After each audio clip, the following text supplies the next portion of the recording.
11ನೇ ಅಧ್ಯಾಯ ಸಗುಣ ಬ್ರಹ್ಮ ಸಾಯಿ ಬಾಬಾ ಡಾಕ್ಟರ್ ಪಂಡಿತ್ ಅವರ ಪೂಜಾ ವಿಧಾನ ಹಾಜಿ ಸಿದಿಕ್ ಪಾಳಕೆ ಪಂಚಭೂತಗಳ ಮೇಲೆ ಹತೋಟಿ. ಸಗುಣ ಬ್ರಹ್ಮ ಸಾಯಿ ಬಾಬಾ ಬ್ರಹ್ಮನಿಗೆ 2 ರೂಪಗಳಿವೆ, ನಿರ್ಗುಣ ಮತ್ತು ಸಗುಣ. ನಿರ್ಗುಣನಿಗೆ ರೂಪವಿಲ್ಲ, ಸಗುಣನಿಗೆ ರೂಪ ಇದೆ. ಕೆಲವರು ಮೊದಲನೆಯವನನ್ನು, ಕೆಲವರು ಎರಡನೆಯವನನ್ನು ಪೂಜಿಸುತ್ತಾರೆ. ಗೀತೆಯಲ್ಲಿ ಹೇಳಿರುವಂತೆ ಸಗುಣ ಬ್ರಹ್ಮನ ಪೂಜೆಯೇ ಸುಲಭವಾದದ್ದು ಮತ್ತು ಯೋಗ್ಯವಾದದ್ದು. ಮನುಷ್ಯನಿಗೆ ಒಂದು ರೂಪವಿರುವುದರಿಂದ ಅವನು ದೇವರ ಸಗುಣ ರೂಪವನ್ನೇ ಪೂಜಿಸಲು ಇಚ್ಛೆ ಪಡುತ್ತಾನೆ. ನಮ್ಮ ಪ್ರೀತಿ ಮತ್ತು ಭಕ್ತಿಗಳು ಕೆಲವು ಕಾಲವಾದರೂ ಸಗುಣ ಬ್ರಹ್ಮನನ್ನು ಪೂಜಿಸದಿದ್ದರೆ ಅವು ಅಭಿವೃದ್ಧಿಯಾಗಲಾರವು. ಹೀಗೆ ಸಗುಣ ಬ್ರಹ್ಮನ ಪೂಜೆ ಮಾಡುತ್ತಾ ಹೋದರೆ ಅವು ಅಭಿವೃದ್ಧಿ ಹೊಂದಿ ಸ್ವಾಭಾವಿಕವಾಗಿ ನಿರ್ಗುಣ ಬ್ರಹ್ಮನನ್ನು ಆರಾಧಿಸುವ ಶಕ್ತಿ ಉಂಟಾಗುತ್ತದೆ. ಆದ್ದರಿಂದ ನಾವು ಮೊದಲು ಸಗುಣ ಬ್ರಹ್ಮನನ್ನೇ ಆರಾಧಿಸೋಣ. ವಿಗ್ರಹ, ವೇದಿಕೆ, ಅಗ್ನಿ, ಬೆಳಕು, ಸೂರ್ಯ, ಉದಕ, ಬ್ರಾಹ್ಮಣ ಇವು 7 ಆರಾಧನೆಯ ಮೂಲ ವಸ್ತುಗಳು. ಆದರೆ ಸದ್ಗುರುವಿನ ಆರಾಧನೆ ಇವೆಲ್ಲಕ್ಕಿಂತ ಉತ್ತಮವಾದದ್ದು. ಕಾರಣ ನಾವು ಈಗ ಮಹಾತೇಜಸ್ವಿನಿಯಾದ ಸದ್ಗುಣ ಸಂಪನ್ನರಾದ ಸಾಯಿಬಾಬಾರವರನ್ನು ಸ್ಮರಿಸೋಣ.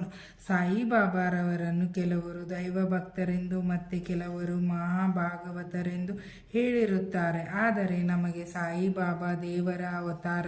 ಅವರ ದಯೆ, ತಾಳ್ಮೆ ಮತ್ತು ವಿನಯ ಸಂಪನ್ನತೆಗೆ ಯಾರು ಸರಿಯಾಗಲಾರರು.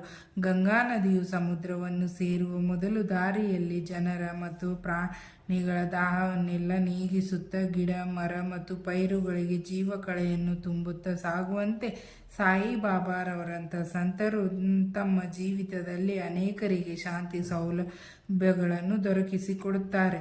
ಆದುದರಿಂದಲೇ ಭಗವಾನ್ ಶ್ರೀಕೃಷ್ಣನು ಸಂತರೇ ನನ್ನ ಆತ್ಮ, ನನ್ನ ಜೀವಿತ ಮೂರ್ತಿಗಳು ಎಂದು ಸಾರಿದ್ದಾನೆ. ಇಂಥ ಒಂದು ವರ್ಣನಾತೀತ ಶಕ್ತಿ ಮತ್ತು ಜ್ಞಾನ ಶಿರ್ಡಿಯಲ್ಲಿ ಶ್ರೀ ಸಾಯಿಬಾಬಾರವರ ಅವತಾರದಲ್ಲಿ ವ್ಯಕ್ತವಾಗಿದೆ. ಶ್ರುತಿಯು ಬ್ರಹ್ಮನನ್ನು ಪರಮಸುಖಿ ಎಂದು ವಿವರಿಸಿದೆ. ಆದರೆ ಕೆಲವು ಭಕ್ತರು ಶಿರ್ಡಿಯ ಬಾಬಾರವರಲ್ಲಿಗೆ ಇವೆಲ್ಲವನ್ನು ಕಂಡಿದ್ದರು. ನಮ್ಮೆಲ್ಲರಿಗೂ ಆಧಾರವಾದ ಸಾಯಿಬಾಬಾರವರಿಗೆ ಯಾರ ಆಧಾರವೂ ಬೇಕಿರಲಿಲ್ಲ. ಬಾಬಾರವರ ಆಸನವೆಂದರೆ ಒಂದು ಗೋಣಿ ಚೀಲ. ಆದರೆ ಭಕ್ತರು ಅದಕ್ಕೆ ಒಳ್ಳೆಯ ಅಂದವಾದ ಬಟ್ಟೆ ಹಾಕಿ ಹೊಲಿದು ಒರಗಿಕೊಳ್ಳಲು ಒಂದು ದಿಂಬನ್ನು ಸಹ ಇಟ್ಟಿದ್ದರು. ಬಾಬಾರವರು ಭಕ್ತರ ಬಯಕೆಗಳಿಗೆ ಮನಸೋತು ಅವರವರ ಇಚ್ಛೆಯಂತೆ ತಮ್ಮನ್ನು ಆರಾಧಿಸಲು ಅನುಮತಿ ನೀಡಿದ್ದರು.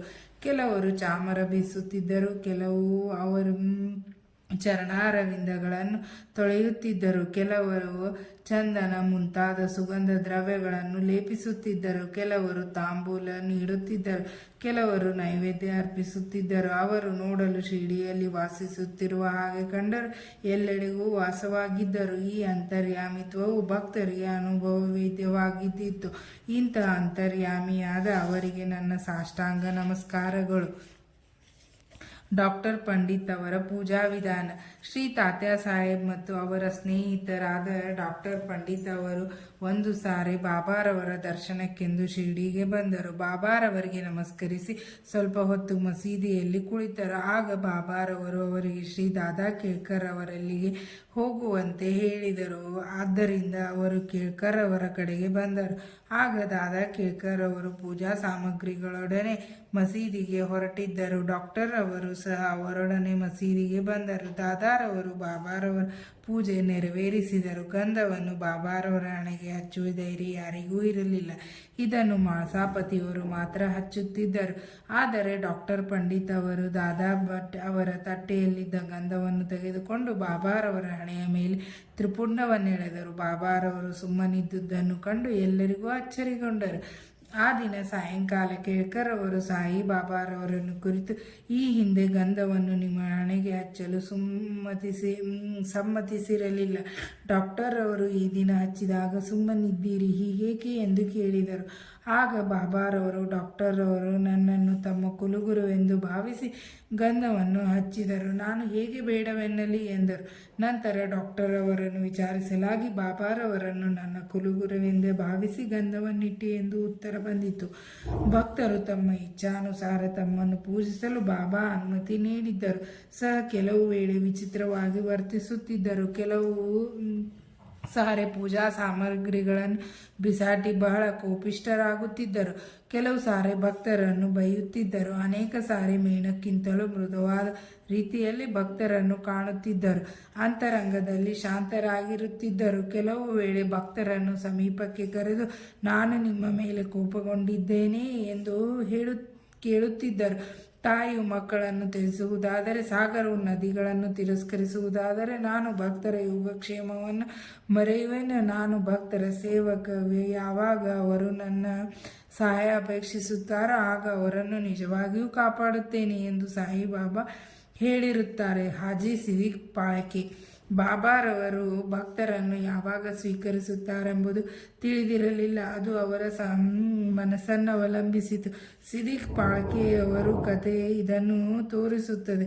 ಕಲ್ಯಾಣದ ಮಹಮ್ಮದೀಯರಾದ ಶ್ರೀ ಹಾಜಿ ಸಿದಿಕ್ ಪಾಳ್ಕೆರವರು ಮಕ್ಕಾ ಮದೀನಾ ಯಾತ್ರೆ ಮುಗಿಸಿಕೊಂಡು ಶಿರ್ಡಿಗೆ ಬಂದಿದ್ದರು. ಮಸೀದಿಯ ಉತ್ತರದಲ್ಲಿದ್ದ ಚಾವಟಿಯಲ್ಲಿ ಅವರು ತಂಗಿದ್ದರು. 9 ತಿಂಗಳ ಕಾಲ ಮಸೀದಿಯೊಳಗೆ ಬರಲು ಬಾಬಾರವರಿಗೆ ಅವಕಾಶ ನೀಡಿರಲಿಲ್ಲ. ಪಾಳ್ಕೆಯವರಿಗೆ ಏನು ಮಾಡಬೇಕೆಂಬುದು ತಿಳಿಯದಾಗಿದ್ದಿತ್ತು. ಕೆಲವರು ಶ್ಯಾಮ್ ಅವರ ಮೂಲಕ ಬಾಬಾರವರ ದರ್ಶನ ಪಡೆಯಬಹುದೆಂದು ಹೇಳಿದರು. ಶಿವನನ್ನು ನಂದಿಯ ಮೂಲಕ ದರ್ಶಿಸುವಂತೆ ಬಾಬಾರವರನ್ನು ಶ್ಯಾಮನ ಮೂಲಕ ದರ್ಶನ ಮಾಡಬೇಕೆಂಬುದೇ ಬಾಬಾ ಅವರ ಅಭಿಮತವಾಗಿದ್ದಿತ್ತು. ಪಾಳ್ಕೆ ಅವರು ಇದನ್ನು ಶ್ಯಾಮ್ ಅವರಲ್ಲಿಗೆ ಬಂದು ಬಾಬಾರವರ ದರ್ಶನ ಸೌಲಭ್ಯ ಒದಗಿಸಿಕೊಡಬೇಕೆಂದು ಕೇಳಿಕೊಂಡರು. ಶ್ಯಾಮ್ ಅವರು ಅದಕ್ಕೊಪ್ಪಿ ಅನುಕೂಲ ನೋಡಿಕೊಂಡು ಬಾಬಾರವರನ್ನು ಕುರಿತು, ಬಾಬಾ, ಆ ವೃದ್ಧ ಹಾಜಿಯನ್ನು ಯಾಕೆ ಮಸೀದಿಯೊಳಗೆ ಬಿಡಬಾರದು? ಅನೇಕ ಜನರು ದರ್ಶನ ಪಡೆದು ಹೋಗುತ್ತಿದ್ದಾರೆ, ಅವರನ್ನೇಕೆ ತಾವು ಆಶೀರ್ವದಿಸಬಾರದು ಎಂದು ಕೇಳಿದರು. ಆಗ ಬಾಬಾರವರು, ನೀನು ಹುಡುಗ, ಇನ್ನು ನಿನಗೆ ತಿಳಿದಿಲ್ಲ. ದೇವರು ಅಪ್ಪಣೆ ಕೊಡದಿದ್ದರೆ ನಾನೇನು ಮಾಡಲು ಸಾಧ್ಯ? ಅವನ ದಯೆ ಇಲ್ಲದೆ ಯಾರು ಈ ಮಸೀದಿಯಲ್ಲಿ ಕಾಲಿಡಲು ಸಾಧ್ಯವಿಲ್ಲ. ಸರಿ, ನೀನು ಹೋಗಿ ನಾಳೆ ಅವರಿಗೆ ಬಾರವಿ ಬಾವಿಯ ಬಳಿ ಇರುವ ಕಾಲು ದಾರಿಯಲ್ಲಿ ನನ್ನನ್ನು ಸಂಧಿಸಲು ಸಾಧ್ಯವೇ? ಕೇಳಿ ಬಾ ಎಂದರು. ಶ್ಯಾಮ್ ಅವರು ಬಂದು ಹಾಜಿಯವರನ್ನು ಕೇಳಲು ಅವರು ಸಮ್ಮತಿಸಿದರು. ಅದನ್ನು ಬಾಬಾರವರಿಗೆ ತಿಳಿಸಿದರು. ಪುನಃ ಬಾಬಾರವರು, ಅವರು 40,000 ರೂಪಾಯಿಗಳನ್ನು 4 ಕಂತುಗಳಲ್ಲಿ ಕೊಡಬಲ್ಲರೆ? ಕೇಳಿ ಬಾ ಎಂದರು. ಶ್ಯಾಮ್ ಅವರು ಬಂದು ಹಾಜಿಯವರನ್ನು ಕೇಳಲು ಅವರು 40,000 40 ಲಕ್ಷ ರು ಕೊಡಲು ಸಿದ್ಧರೆಂದು ಉತ್ತರಿಸಿದರು. ಆಗ ಬಾಬಾರವರು ಪುನಃ, ನಾಳೆ ದಿನ ಮಸೀದಿಯಲ್ಲಿ ನಾವು ಆಡನ್ನು ವಧಿಸುತ್ತೇವೆ, ಆದರೆ ಆ ಮಾಂಸ ಮತ್ತು ಇತರ ಅವಯವಗಳನ್ನು ಅವರು ಸ್ವೀಕರಿಸಲು ಸಿದ್ಧರಿರುವರು, ಕೇಳಿ ಬಾ ಎಂದರು. ಶ್ಯಾಮ್ ಅವರು ಬಂದು ಹಾಜಿಯವರನ್ನು ಕೇಳಿದರು. ನಂತರ ಹಾಜಿಯವರು ಬಾಬಾರವರ ಪ್ರಸಾದವು ಏನೇ ಆಗಿರಲಿ ಅದನ್ನು ಸ್ವೀಕರಿಸಲು ಸಿದ್ಧರೆಂದು ಹೇಳಿ ಉತ್ತರವನ್ನು ಬಾಬಾರವರಿಗೆ ತಿಳಿಸಿದರು. ಆಗ ಬಾಬಾರವರ ಸಿಟ್ಟಿಗೆ ಬಂದು ತಮ್ಮ ಪಾತ್ರೆಯನ್ನು ಎಸೆದು, ಹಾಜಿ, ಎಲ್ಲಿಗೆ ಹೋಗಿ ನೀನು ಇದಕ್ಕೆ ಹಾಜಿ ಎಂದು ಹೇಳಿಕೊಳ್ಳುವೆ? ಕುರಾನ್ ಓದಿರುವುದು ಇಷ್ಟೇನಾ? ಮಕ್ಕಾ ಮದೀನಾ ಯಾತ್ರೆ ಮಾಡಿಕೊಂಡಿರುವೆನೆಂದು ಜಂಬ ಕೊಚ್ಚಿಕೊಳ್ಳುವೆ? ನಾನು ಯಾರು ನಿನಗೆ ತಿಳಿದಿಲ್ಲವೇ ಎಂದು ಹಾಜಿಯವರನ್ನು ಕೇಳಿದರು. ಹಾಜಿಯವರು ಸ್ತಬ್ಧೀಭೂತರಾದರು. ನಂತರ ಅವರು ಮಸೀದಿಗೆ ಹಿಂತಿರುಗಿ ಕೆಲವು ಮಾವಿನ ಹಣ್ಣುಗಳನ್ನು ತರಿಸಿ ಹಾಜಿಯವರಿಗೆ ಕೊಟ್ಟರು ಮತ್ತು ತಮ್ಮ ಕಿಸೆಯಿಂದ 55 ರೂಪಾಯಿಗಳನ್ನು ತೆಗೆದು ಹಾಜಿಯವರ ಕೈಗಿತ್ತರು. ಅಂದಿನಿಂದ ಹಾಜಿಯವರನ್ನು ಬಾಬಾ ಪ್ರೀತಿಸತೊಡಗಿದರು. ಹಾಜಿಯವರು ಸಹ ತಮಗೆ ಇಷ್ಟ ಬಂದಾಗ ಮಸೀದಿಗೆ ಬಂದು ಹೋಗುತ್ತಿದ್ದರು. ಅವರು ಸಹ ಸಾಯಿಬಾಬಾ ದರ್ಬಾರದ ಭಕ್ತರಾದರು. ಪಂಚಭೂತಗಳ ಮೇಲೆ ಹತೋಟಿ. ಬಾಬಾರವರು ಪಂಚಭೂತಗಳ ಮೇಲೆ ಹೇಗೆ ನಿಯಂತ್ರಣ ಇಟ್ಟಿದ್ದರು ಎಂಬುದನ್ನು ವಿವರಿಸಿ ಈ ಅಧ್ಯಾಯವನ್ನು ಮುಗಿಸೋಣ. ಒಂದು ದಿನ ಸಂಜೆ ಶಿರ್ಡಿಯಲ್ಲಿ ಬಿರುಗಾಳಿ ಎದ್ದಿತು. ಗಾಳಿ ಬಲವಾಗಿ ಬೀಸುತ್ತಿತ್ತು. ಗುಡುಗು ಮೊಳಗುತ್ತಿತ್ತು. ಮಿಂಚು ಹೊಳೆಯುತ್ತಿತ್ತು. ಮಳೆ ಧಾರಾಕಾರವಾಗಿ ಸುರಿಯತೊಡಗಿತು. ಕೇವಲ ಸ್ವಲ್ಪ ಕಾಲದಲ್ಲೇ ಎಲ್ಲೆಲ್ಲೂ ನೀರಿನ ಪ್ರವಾಹ ಆರಂಭವಾಯಿತು. ಹಕ್ಕಿಗಳು, ಪ್ರಾಣಿಗಳು ಮತ್ತು ಮನುಷ್ಯರಲ್ಲದೆ ಸಮಸ್ತ ಜೀವರಾಶಿಗಳೆಲ್ಲ ಆಶ್ರಯಕ್ಕಾಗಿ ಮಸೀದಿಯಲ್ಲಿ ನೆರೆದರು. ಶಿರ್ಡಿಯಲ್ಲಿ ಅನೇಕ ದೇವತೆಗಳಿದ್ದರೂ ಸಹ ಯಾರೂ ಸಹಾಯಕ್ಕೆ ಬರಲಿಲ್ಲ. ಆಗ ಜನರೆಲ್ಲರೂ ಬಾಬಾರವರನ್ನು ಮೊರೆ ಹೊಕ್ಕಿ ಬಿರುಗಾಳಿಯನ್ನು ಅಡಗಿಸುವಂತೆ ಬೇಡಿದರು. ಆಗ, ಓ ಬಿರುಗಾಳಿಯೇ, ನಿನ್ನ ಕೋಪವನ್ನು ತ್ಯಜಿಸು, ಶಾಂತನಾಗು ಎಂದರು. ಕೆಲವೇ ನಿಮಿಷದಲ್ಲಿ ಮಳೆಯು ಕಮ್ಮಿಯಾಯಿತು.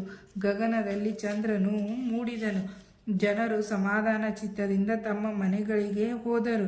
ಇನ್ನೊಂದು ಸಂದರ್ಭ, ಬಾಬಾರವರು ಮಸೀದಿಯಲ್ಲಿ ಉರಿಯುತ್ತಿದ್ದ ಧೂನಿಯಲ್ಲಿ ಅಗ್ನಿಯು ಒಮ್ಮೆ ಪ್ರಚಂಡವಾಗಿ ಉರಿಯತೊಡಗಿ ಮೇಲ್ಛಾವಣಿಯನ್ನು ಮುಟ್ಟುವಂತಾಯಿತು. ಮಸೀದಿಯಲ್ಲಿ ಕುಳಿತವರೆಲ್ಲರೂ ಏನು ಮಾಡಲು ತೋಚದೆ ಸುಮ್ಮನಿದ್ದರು.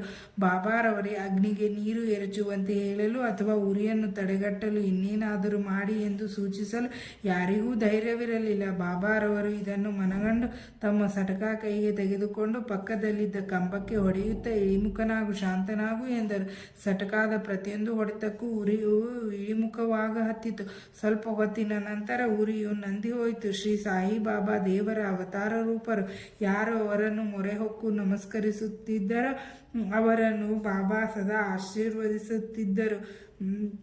ಯಾರು ಈ ಕಥೆಯನ್ನು ಪ್ರತಿದಿನವೂ ಪಠಿಸುತ್ತಾರೆಯೋ ಅಥವಾ ಶ್ರವಣ ಮಾಡುತ್ತಾರೆಯೋ ಅಂಥವರ ಕಷ್ಟಗಳೆಲ್ಲವೂ ನಿವಾರಣೆಯಾಗುವವು, ಅವರ ಅಭಿಷ್ಟಗಳೆಲ್ಲವೂ ಸಿದ್ಧಿಸಿ ಅವರು ಪರಮಾತ್ಮನನ್ನು ಹೊಂದುವರು. ಶ್ರೀ ಸಾಯಿ ಪ್ರಣಾಮ.